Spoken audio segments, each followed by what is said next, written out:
Hi, everybody. Thank you for this next edition of, or thank you for coming to this next edition of Earth Day Live. This is the webinar on break free from plastic dependency. And thank you for everyone for coming. In the air we breathe, the water we drink, and the food we eat, there is plastic pollution. It is a widespread, complex environmental health emergency that requires global changes in policy, corporate sourcing, innovation, and consumer behaviors to solve. Grassroots action and restoration technologies are also needed to clean up plastic pollution whenever it is found. Like other environmental scourges, plastic pollution impacts developing nations the most. For this webinar, EarthDay.org has gathered global experts, including activists, scientists, and corporate innovators, in order to share their perceptions on plastic pollution and show us where we are and what we need to do in order to achieve a plastic-free future. I will now pass it over to activist and awarded actor, Ed Begley. Thank you so much, Jake. It's wonderful to be here, and we've got a prestigious panel, so I'm going to get right to it. First of all, we have Alex Schultz. Alex is the CEO and co-founder of 4Ocean, a purpose-driven business with a mission to end the ocean plastic crisis while working to educate individuals and help change their single-use plastic consumption habits on land. 4Ocean conducts ocean cleanups daily with full-time captains and crews working globally at operations in Florida, Bali, Haiti, and Guatemala. The cleanups are funded entirely through product purchases, with 1 pound of trash removed for every product purchased. As a result, the team has pulled more than 10 million pounds of trash since the company was founded in January 2017. Alex, why don't you say a brief hello? Awesome. Thank you very much, Ed. It's a pleasure to be here and very excited to be a part of this discussion. Thank you so much, Alex. Next up, Charlie Rolske, postdoctoral researcher, helped create a method to extract microplastics from human tissue. Scientific advisor North America for Plastics Oceans International, where he is host of a YouTube series, Breaking It Down. Say hello, will you please, Charlie? Hello, everyone. Thanks so much for having me. I'm super excited for this discussion. Thank you, Charlie. Next up is Melody Wisen, founder of Bye Bye Plastic Bags. Bye Bye Plastic Bags was born in 2013 and has now grown into a well-known international movement of inspiration, youth empowerment, and of course, saying no to plastic bags. Melody, welcome. Hi, everyone. Excited to be representing Indonesia. Any of you tuning in, it's past midnight here. And happy to be representing the female population and the youth population. So excited to take part in today's conversation. Thank you so much, Melody. Next up, Billy Lombe, founder and CEO of Center for Zero Waste and Development in Africa. He helped to train more than 400 teachers and community leaders in solid waste management and climate change related issues, and further engage about 120,000 pupils to be active environmental agents, leaders in the community. Billy, thank you so much for being part of this. I'm super great, excited for this opportunity, and thank you very much, Eddie. Thank you.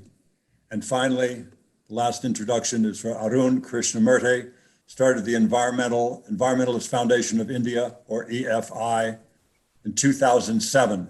EFI is a community-based organization that is focused on real-time, result-oriented conservation efforts. Arun is also the recipient of many prestigious awards and recognitions, such as the Rolex Award for Enterprise, Jane Goodall Youth Leadership Award, and many others.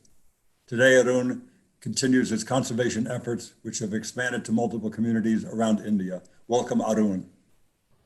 Namaste. Thank you for this opportunity. I look forward to a healthy discussion which helps us find a sustainable solution. Thank you. Thank you so much.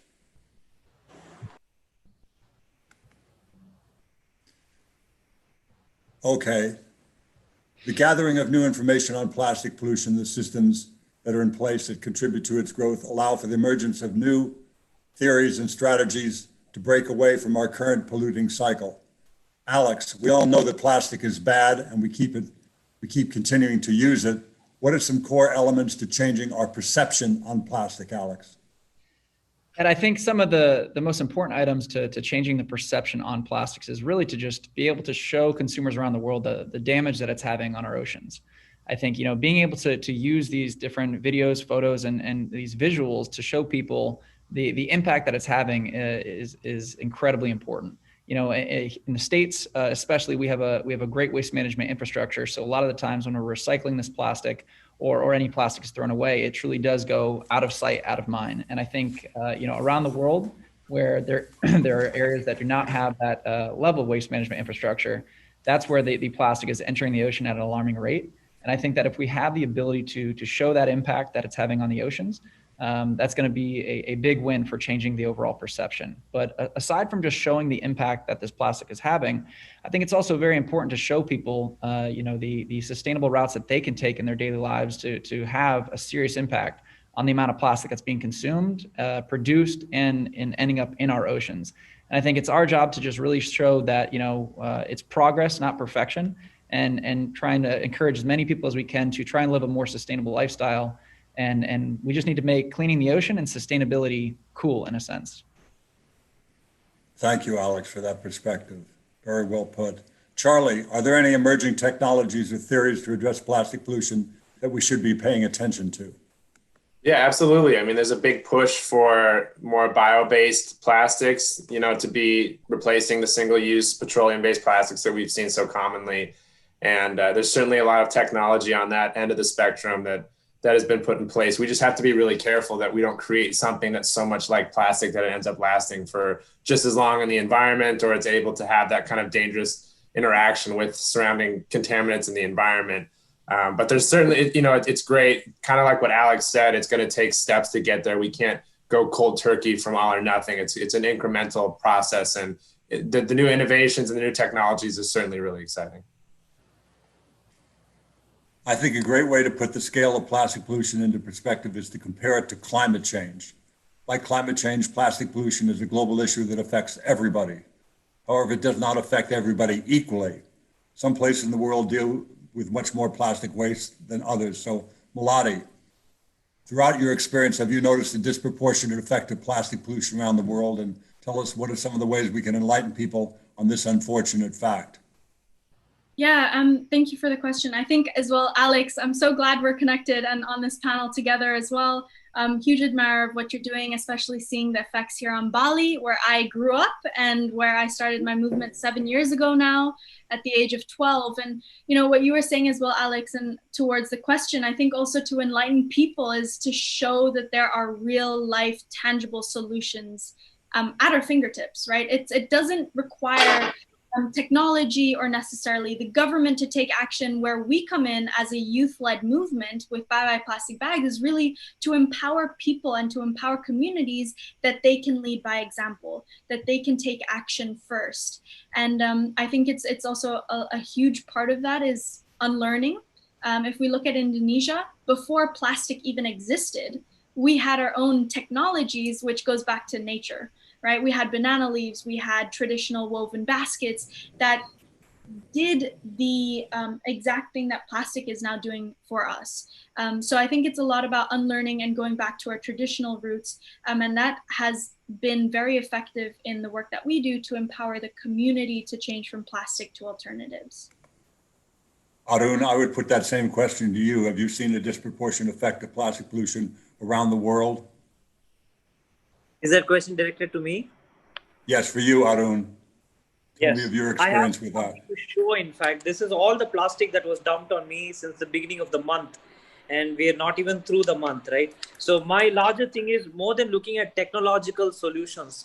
What we should look at is self-discipline, because that is what is going to help us get through this catastrophe. Because we might be able to find a short-term solution through technology currently, but that's only going to lead way to more damages, which is what we are experiencing here from where I come from. So more than looking at solutions for a problem that we are creating, can we stay away from the problem is the larger request that I wish to place, not just to this panel, but to everybody who's watching. Even though I try to refute all of this, roughly around 400 grams of plastic was dumped on me, forcibly dumped on me, where I had no choice but to use it. I've not thrown it out, but I've stored it. And how many of these eco bricks do I make?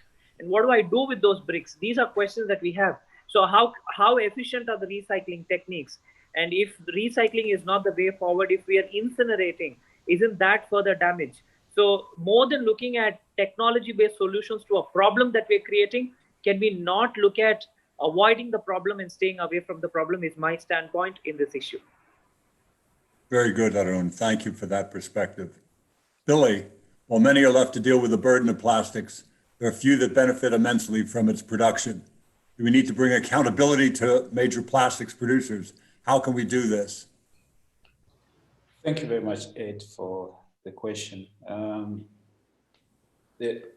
We've seen the challenges of plastic pollution, and we've all talked about the impacts that it has to our marine life and also to our infrastructure, clogging the drains, especially here in Africa, and the flooding that has been experienced for so many years.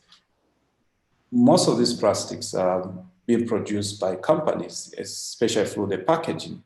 So the bigger issue that we are looking at now is the waste audits and brand audits, which we're a member of the Breakthrough from Plastic and also the GARE.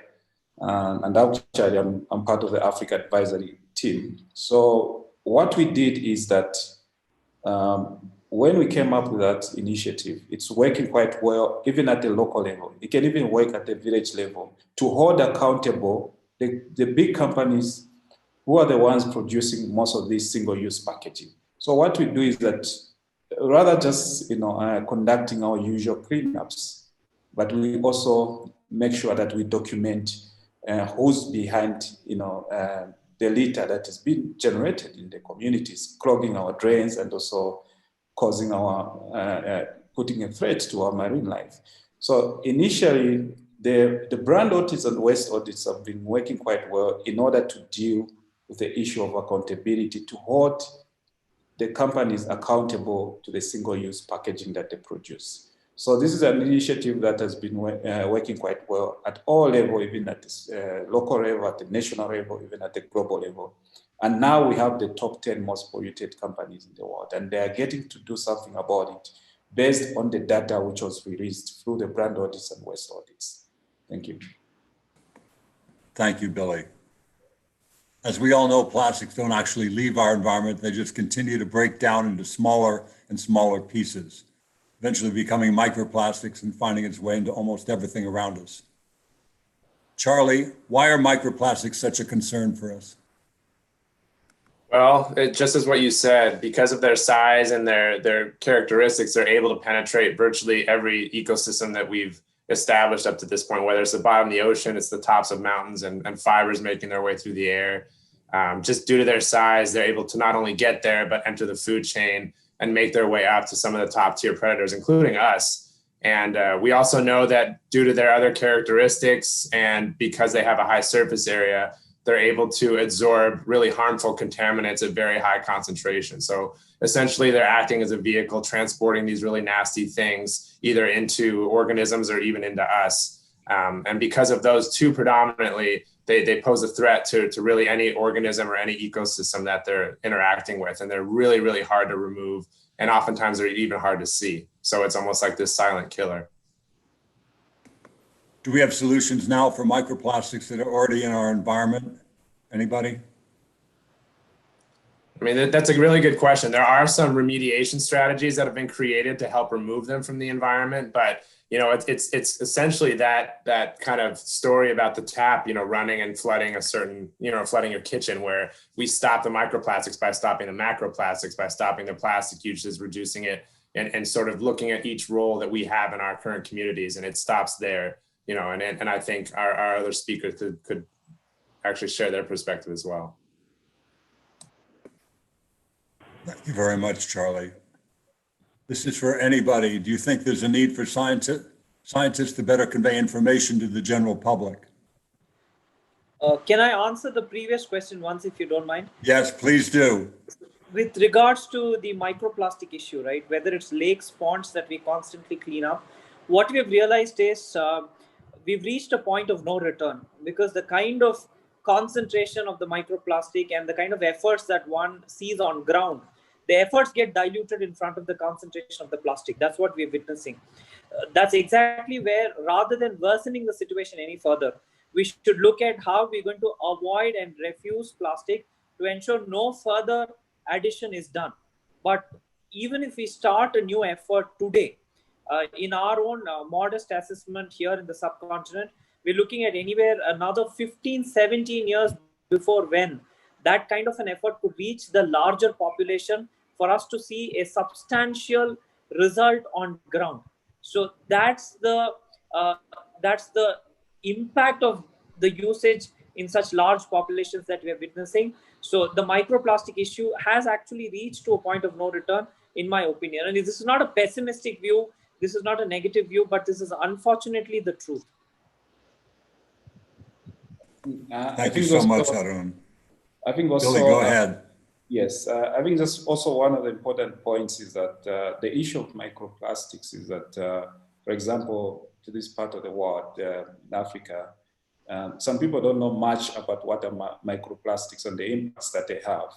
And so the biggest thing that we are emphasizing most is the issue of education, awareness raising, reaching out to the younger ones in schools, sensitizing them so that they get to know what are the challenges that, the impacts of microplastics to our environment and also and how they can impact our food systems, and that is where we come into, to educate and raise awareness. And we've been doing this for so many years because this has been a very big issue, and it's an issue that people don't know much about, and certain things are more scientific. So we try to bring down to a level whereby people can really understand and get involved and hold either companies or the government accountable to put up policies or laws or bylaws which can deal effectively with these things before the issue gets out of hand.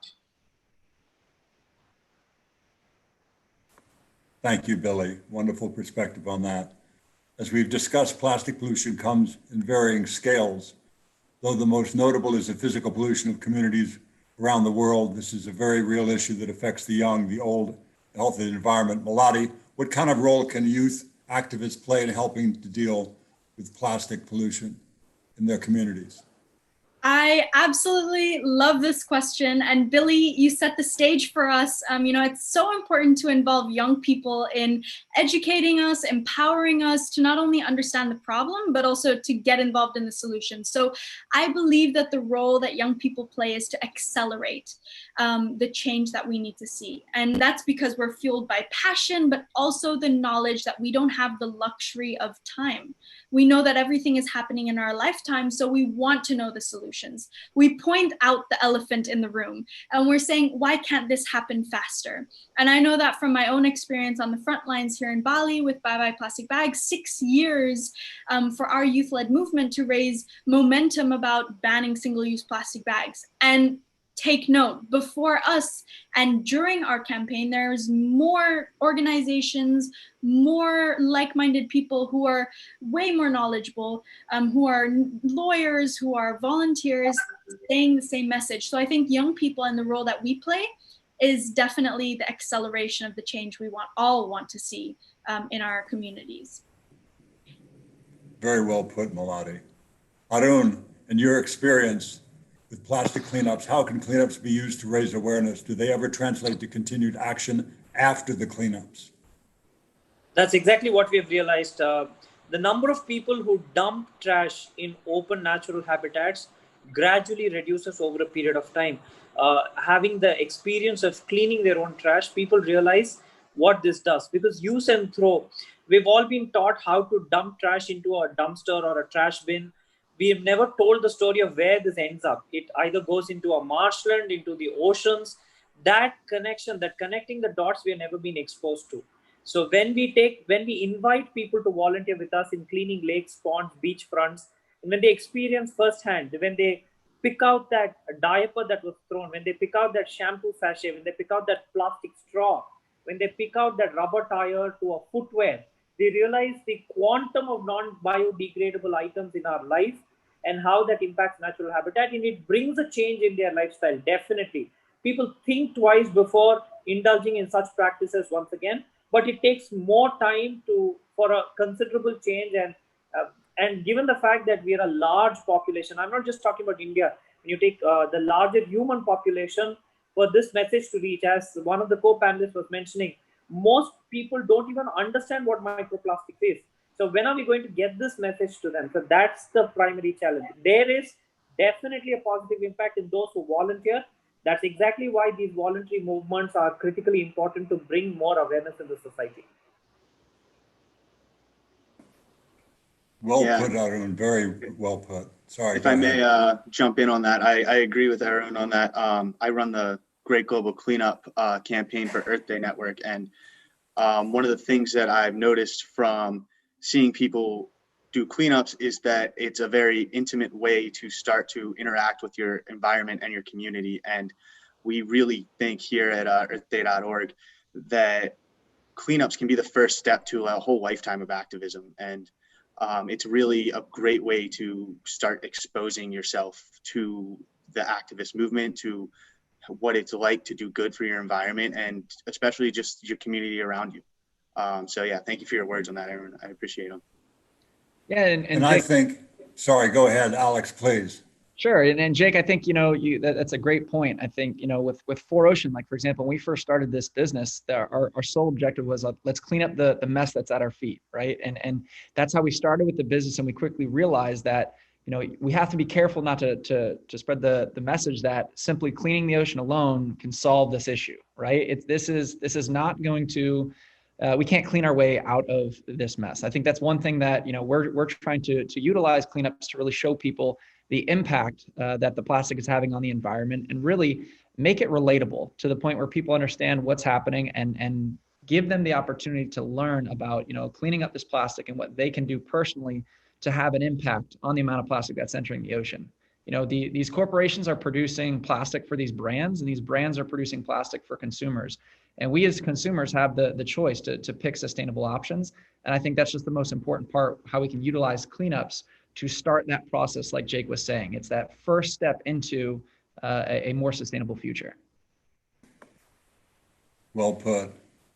I will confess to this crowd now, the information that I was operating with, and I bring it up in the general category of misinformation, informing people so people who are well-intentioned can do the right things. Here's the advice I gave to friends when people would ask me, is supposedly I, as a noted environmentalist, people would say, well, paper versus plastic, this is 20, 30 years ago. I say, oh, that's an easy one. Plastic, use plastic because they got that bin at my supermarket and all over. You put those plastic bags in there and they make them into new stuff. It's wonderful. You don't want to take down trees. That's how wrong I was 20, 30 years ago. And then, of course, I learned how little of that is recycled, the small percentage of it that actually winds up in a recycle bin and is used for something. And the way it continues to break down is ultimately it's going to become little plastic fragments, microplastics and what have you, no matter what you do to it. So the level of misinformation is extraordinary. Also, thinking years ago, well, maybe we can, boy, that gyre's out there in the ocean, we'll just kind of go out there and scoop it up, which is like taking a little kitchen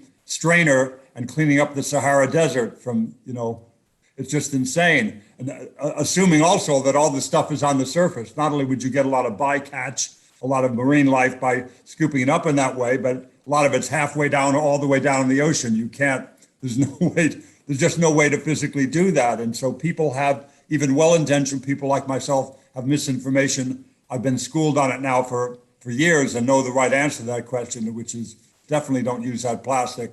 But how do we educate people? How do we get the word out there in a timely manner?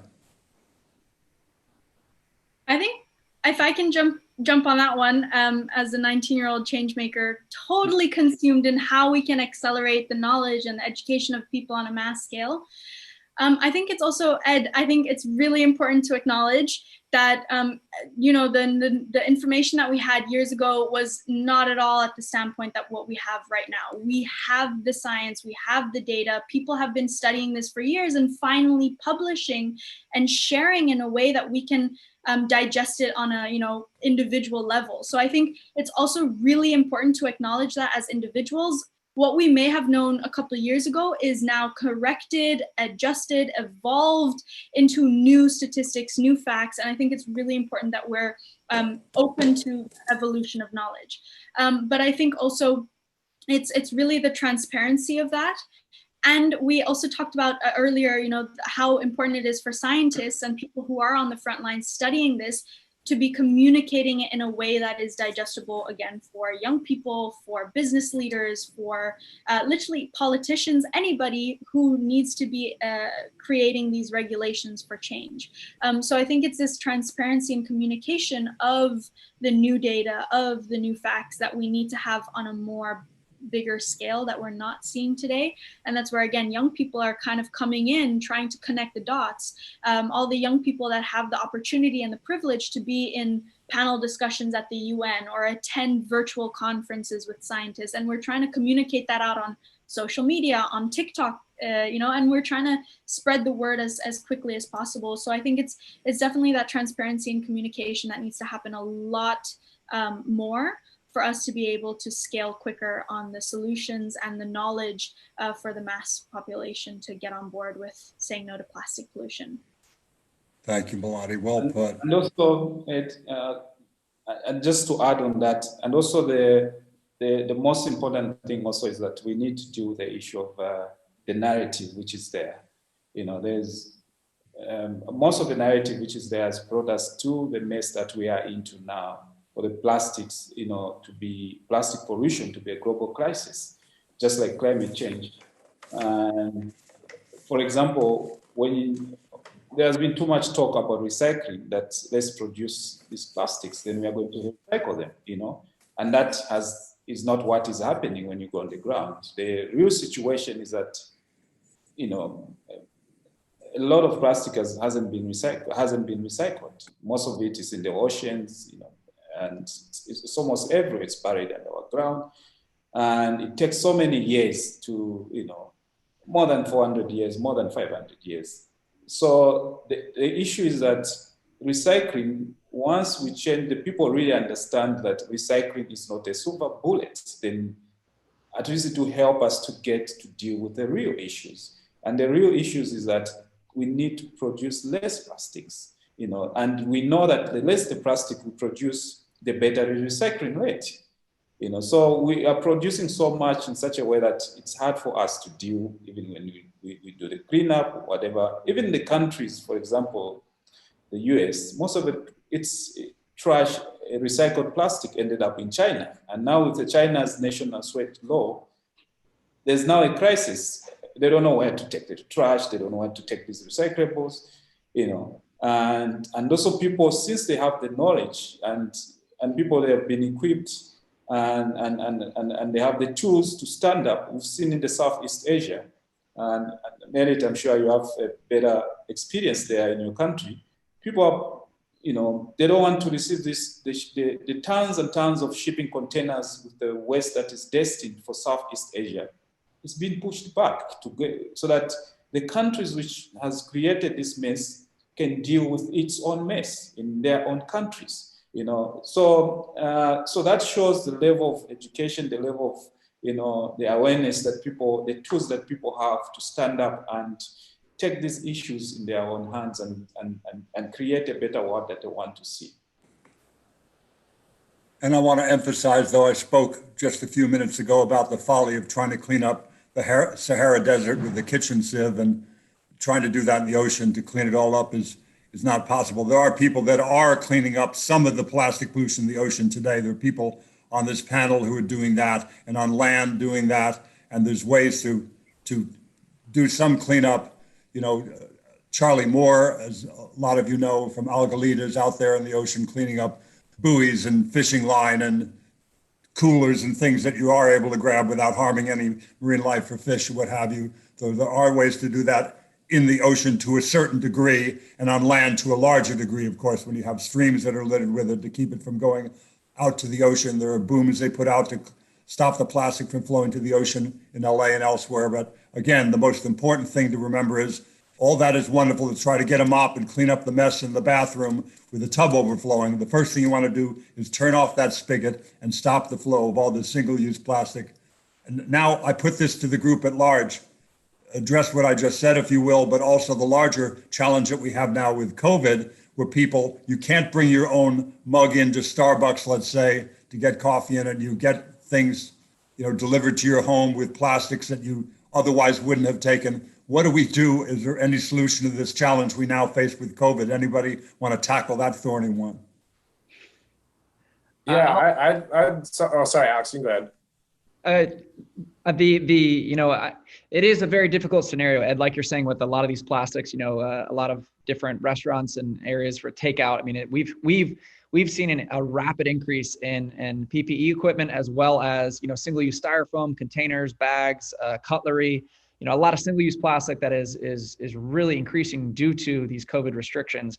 And by all means, we don't have, all the answers, but just trying to find ways that we could do these things a little bit more sustainably. Like, for example, keeping compostable to-go containers. And if you go to the restaurant, just asking to eat, in the restaurant, they'll serve it to you on a plate and putting it into a compostable container and taking that out. I mean, there's small things that we can do, by all means, I don't think are the silver bullet, but it's just, it's sacrificing that small amount of convenience sake for the environment. I think that's the most important thing that we can do.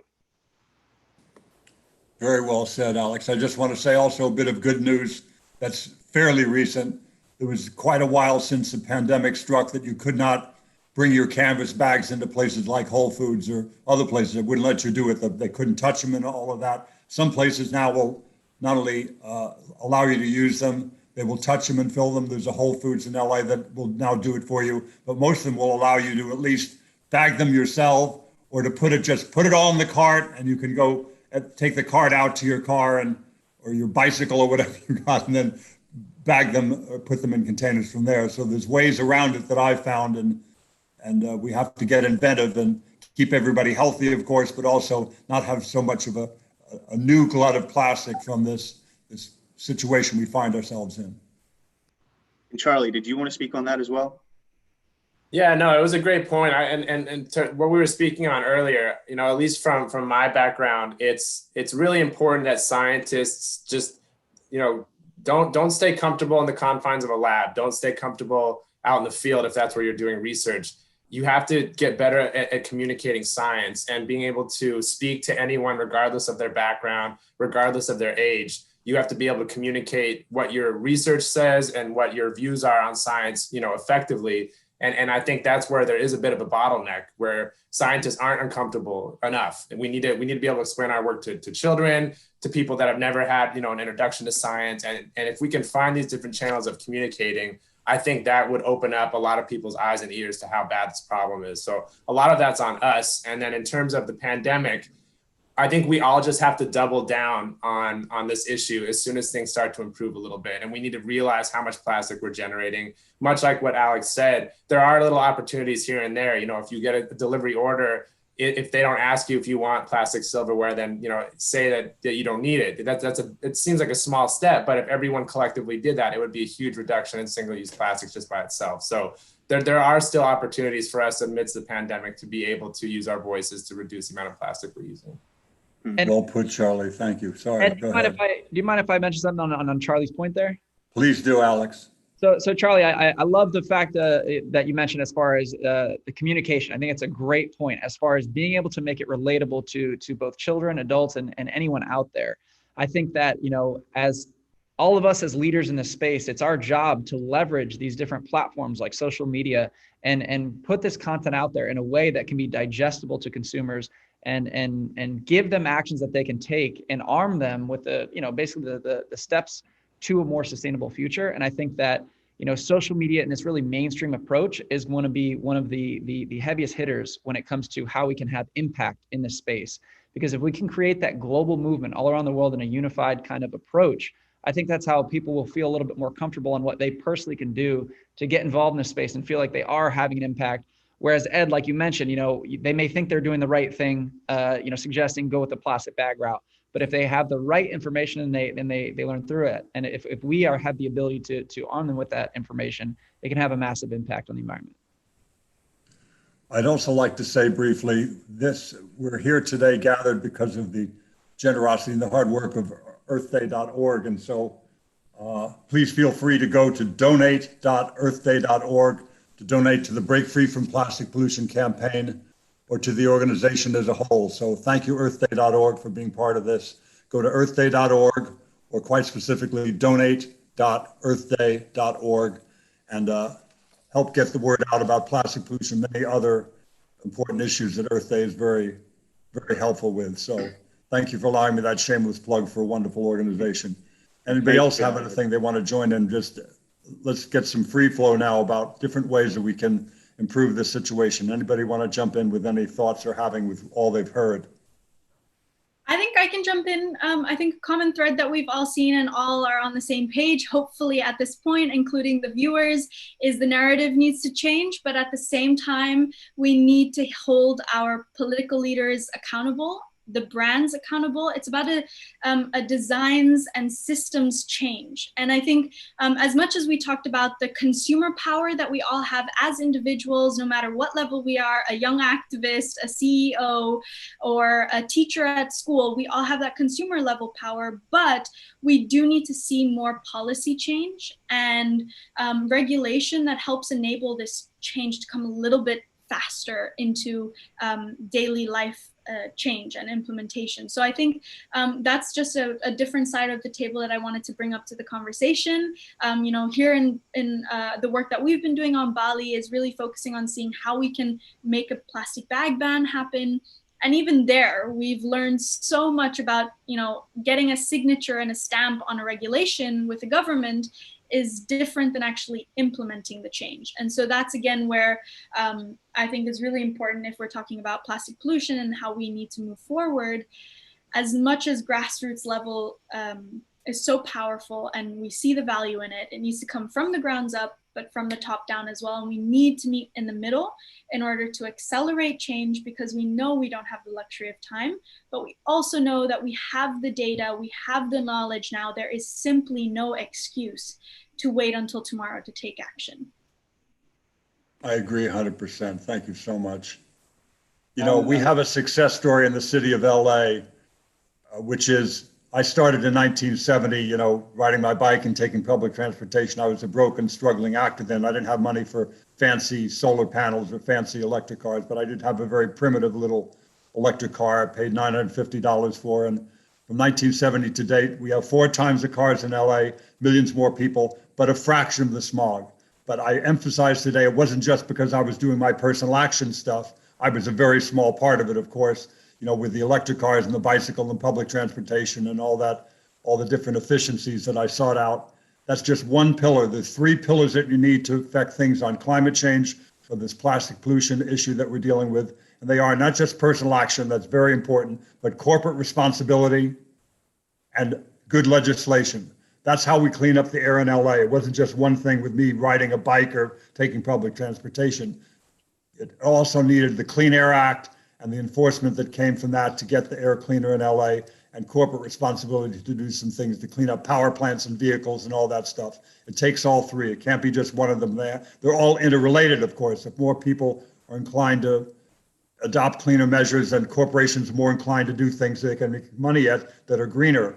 And good legislation helps companies do well and helps people do the right thing. So that's something I think we can do more of with this problem we face today. If we had a plastic bag ban, it would make it easier. If more corporations would accept their role in being corporate, being more responsible in a sense, you know, we could do more. They all 3 need to happen. Anybody want to talk about that or anything else that's on their mind right now? I think also just come to Africa. We've been addressing the issues of single-use plastic bag bans, and it's good now that Africa leads in terms of having more bans around the world, and which means that we are showing the way, and where people never expected that Africa can take up that step and, you know, to lead in the bans of single-use plastics.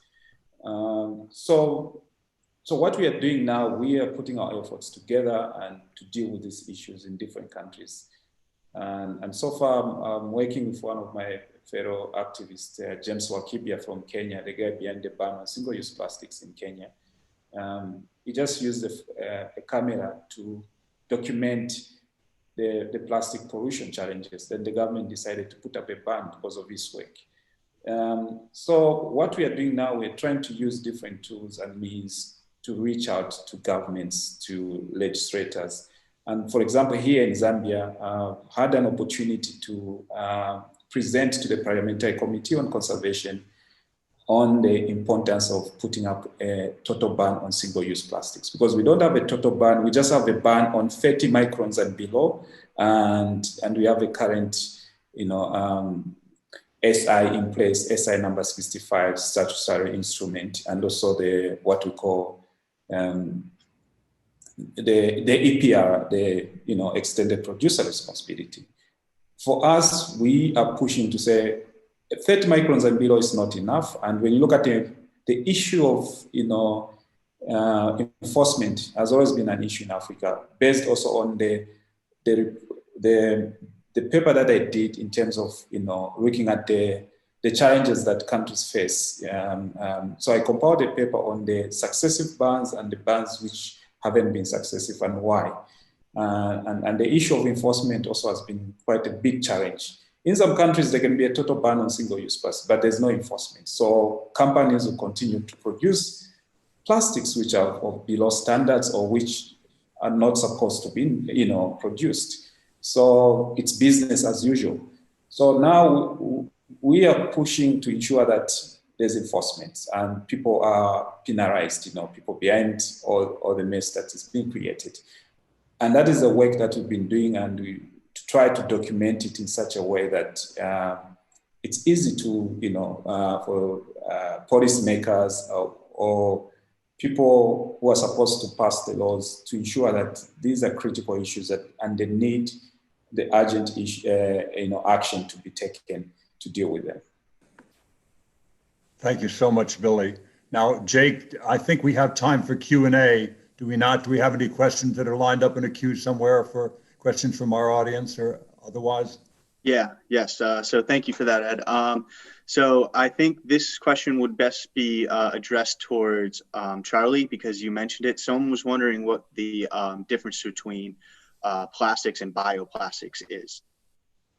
It's a good question. Yeah. So the term bioplastics is kind of new, and it's a little bit ambiguous. So initially, what comes to mind is you're not necessarily leaning on a petroleum-based source to create something. You're leaning on something that it's considered to be more natural, that might still aim to replicate what the properties of plastic are. So durable, flexible, long-lasting, and able to withstand certain day-to-day degradative sources. But at the same time, if you go too far and you use something that is really resilient and isn't necessarily going to break down, like a banana peel would, for example, then you cross the line a little bit over towards being more of a plastic and less of something that's natural. But it certainly represents a push to be able to replace the more petroleum-based polymers with something that might be more natural and have less of those those dangerous interactions with the environment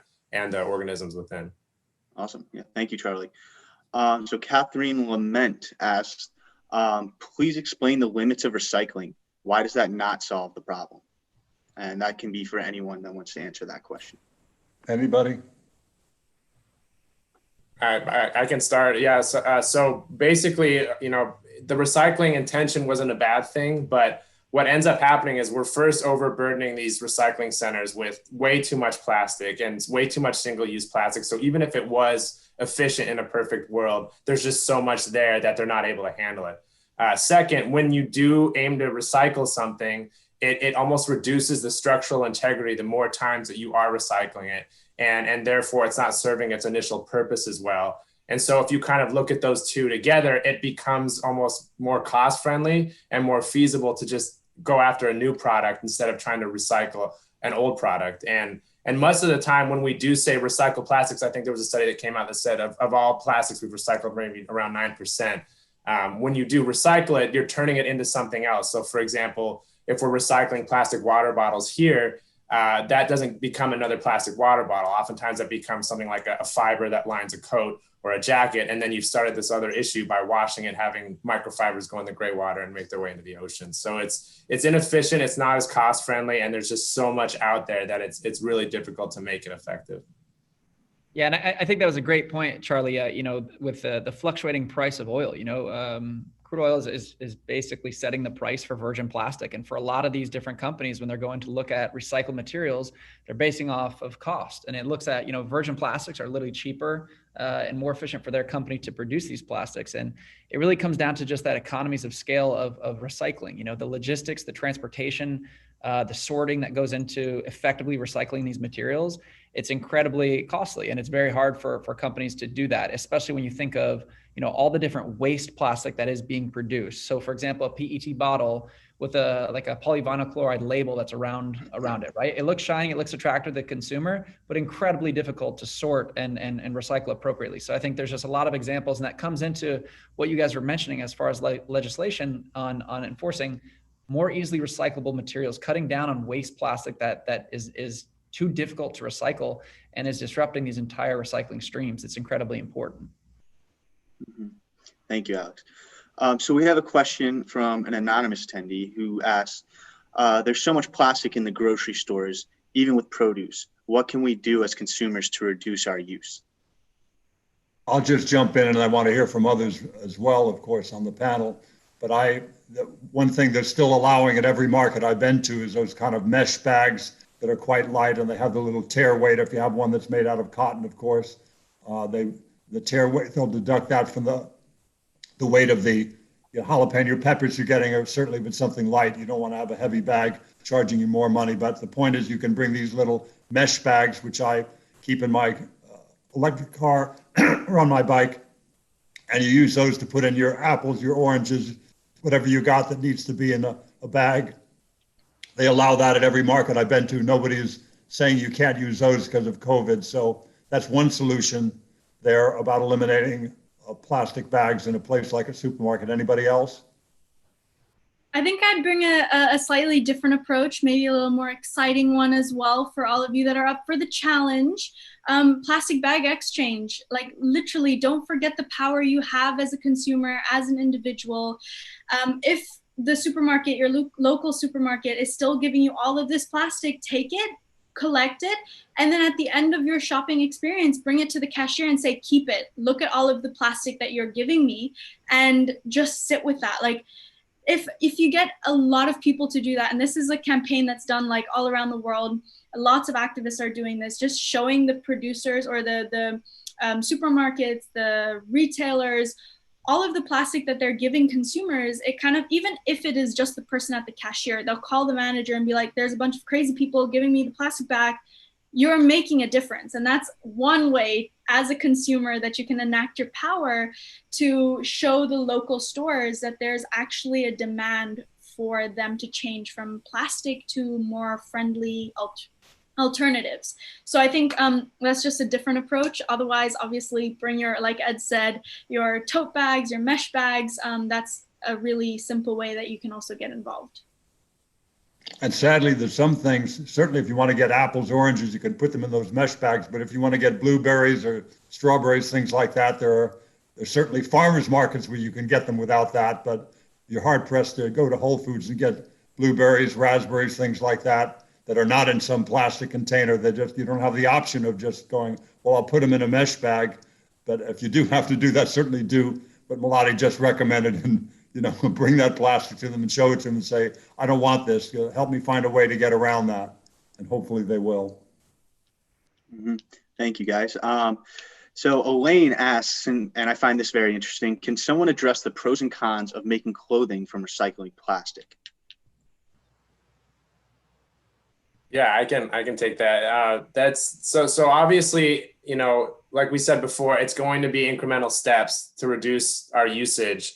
And this seemed like a good idea, right? It's a demand. And what we addressed earlier is that you can recycle something, but if there's not a demand for someone to purchase it, it's just going to sit there, and there's not going to be any initiative for people to go that route.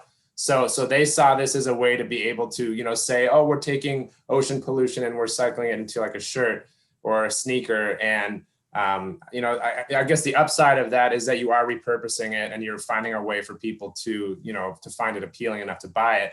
The downside is that it has emerged as a very dominant source of pollution in the ocean. We're finding, you know, I've personally found microfibers in research, you know, 3,000 feet below the ocean, and we're also finding them on mountains, and so it does represent, you know, a really easy way for a macroplastic to become a microplastic. Generally, that takes a really long time, but gray water, you know, it leaves your house, it goes to a wastewater treatment plant, and then it ends up going off into the environment more or less. And so it ends up creating this really expedited route for something that's larger to become a microplastic and then end up right in the environment. So there certainly are downsides. I applaud the initiative, and I hope it's, you know, just a stepping stone in the direction of repurposing plastic, but we have to be aware that it does have consequences. Right. Yeah, I agree. It's I think that the initiative itself is actually an awesome thing. It actually brings to the point what technologies can we create to, you know, catch microplastics if possible.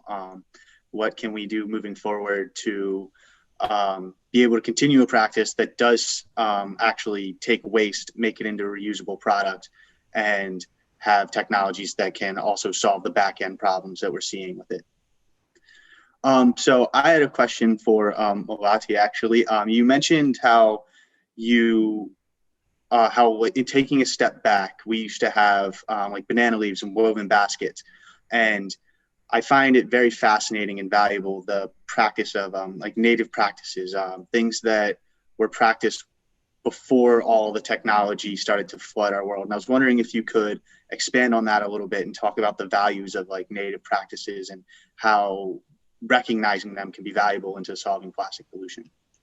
Of course. I think it's really interesting as well that you use the word technology in the sense of the modern day, but technology in the olden day equals nature, right? And this was something that we just valued. It's something that we understood because the lifestyle here on Bali and throughout Indonesia is this philosophy that we have to live in harmony with the people around us, the environment, and the spirit within. And this is literally, it's not a religion, it's a lifestyle, and it's called Tri Hita Karana. It's literally what every person here on the island of Bali will be able to tell you. And it's, again, it's that harmony that we have with all three levels. And, you know, it's why I say unlearning. It's not, you know, something where we're coming in and introducing something new. It's like, hang on a second. Why are we thinking that we can't live without plastic, right?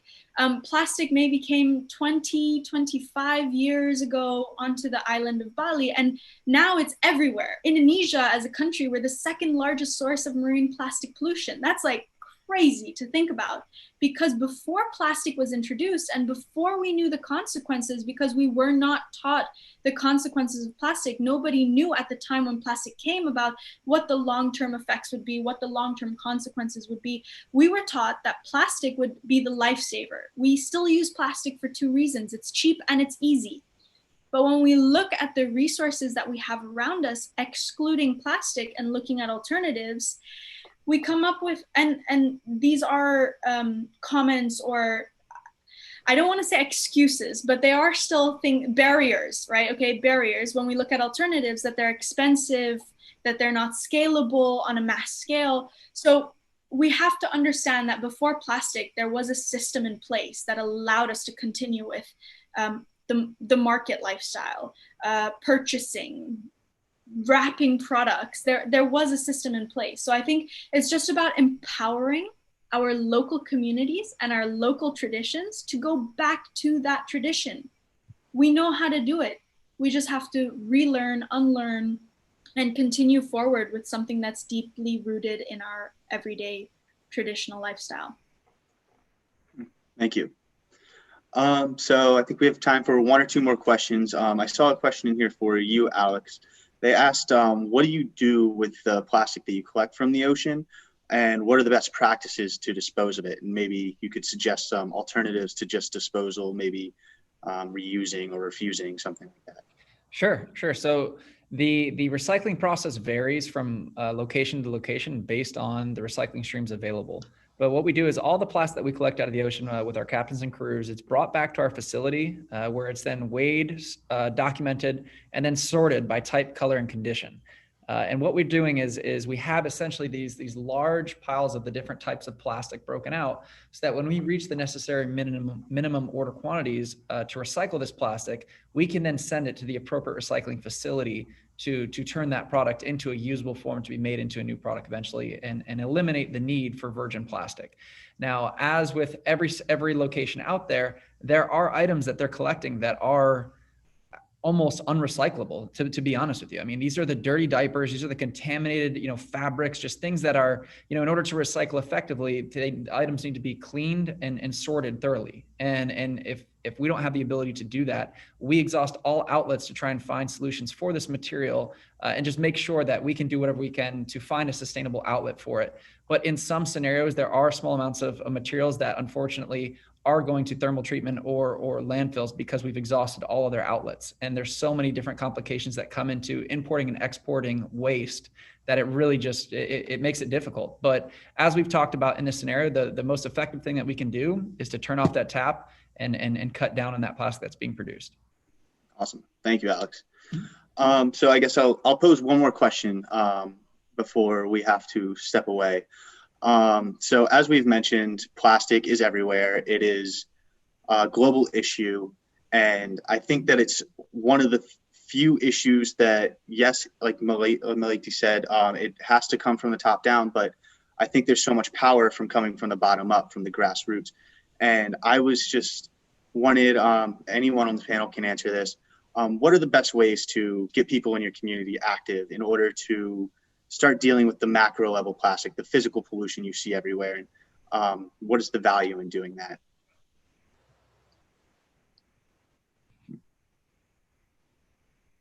Okay, I can answer that a little bit if you want. Yeah. Go ahead. Yeah. So I was just asking for the attendees here to try and get some information on how they could possibly, start cleanups themselves or start addressing plastic pollution in their community themselves. And for me, in my experiences, it's have a very set goal, recognize the issue in your community and address the issues in your community. And just don't be scared to reach out to anyone and everyone, because a lot of, I don't think there's anyone that's really going to say that, yeah, the plastic pollution in our park is good. I think everyone's going to be able to help. And it has been complicated now with the current pandemic, but strategize. There are safe ways to do it, or even doing it on your own. I think there's a lot of value in taking the cleanliness and the agency of your own community into your own hands. I think there's a lot of value and power in that. I agree. I think, yeah. Oh, sorry. Go ahead, Alex. Go ahead, Charlie. No, take it, bud.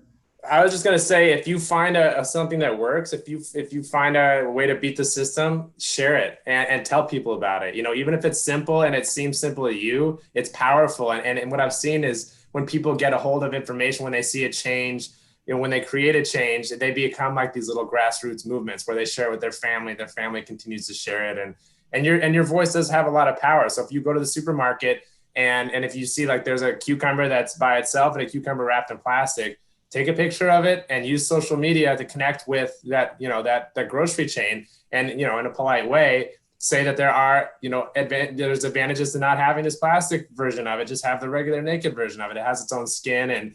And generally when I've tried that in the past, it's been effective, surprisingly. And they've said, oh yeah, we can make that change, or, and even with your dollar, you have quite a bit of power. So much of what I've heard today is really inspiring, and it's awesome, because then I can take that information and pass it on to the people that I interact with. And so if you find these awesome ways of being able to reduce plastic, make sure you share it as much as possible.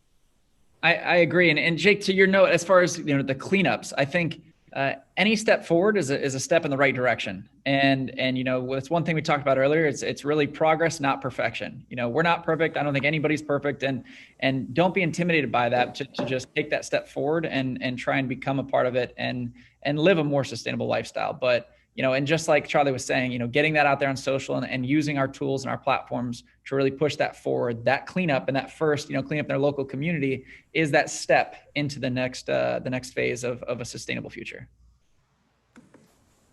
Thank you so much, Alex. Thank you all. I think we're near the end. Is that correct, Jake? That is correct. Yes. Thank you everyone for being here. Thank you all. A wonderful panel. Billy, Malati, Alex, Charlie, Arun. Thank you all for being part of this wonderful, wonderful panel. And I want to remind everybody, go to earthday.org if you want to be of help in that way, or donate.earthday.org to be of help specifically in that way of funding. And I thank Earth Day for putting us all together. And I thank you all for participating in it, in the panel, and all of you out there who are watching. Thank you, and say no to plastic today. Mm-hmm. Thank you. Thank you, everyone. Thank you. Bye-bye. Thank you guys so much. Super honored to be on this panel. You guys are rock stars. Thank you. Likewise. Talk to you guys. Thank you so much. Yep. Thank you all.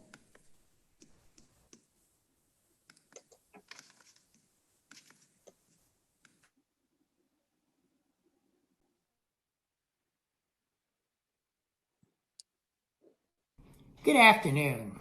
I'm Congressman Alan Lowenthal, and first and foremost, I want to thank Earth Day Network for putting this event together and for bringing attention to the important issue of plastic pollution. I apologize for not being able to join you and my fellow panelists live.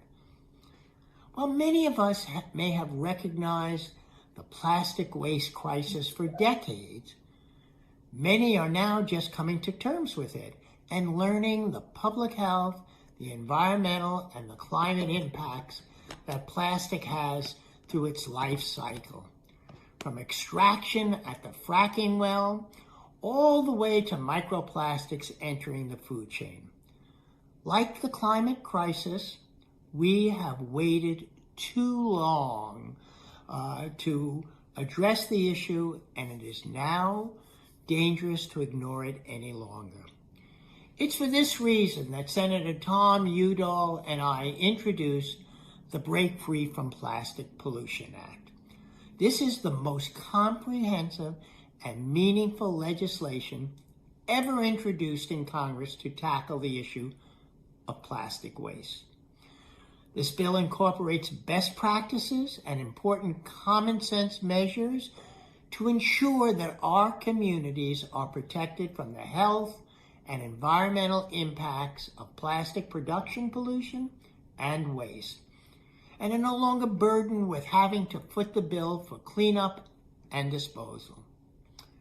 By requiring the producers to be responsible for the end use of their own products, by incorporating minimum recycled content standards, and by investing in our domestic recycling infrastructure, we are creating the structure and the incentive to build better and more sustainable products and to close the loop for a circular economy. This legislation is a comprehensive roadmap to meaningfully tackle this crisis. And while it may be ambitious, it is certainly by no means radical. These policies are already being implemented in cities, in states, and in other countries.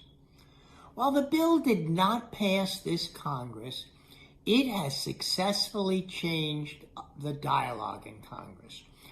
Earlier this year, the House Select Committee on Climate Crisis included the bill as a recommendation in their comprehensive congressional climate action.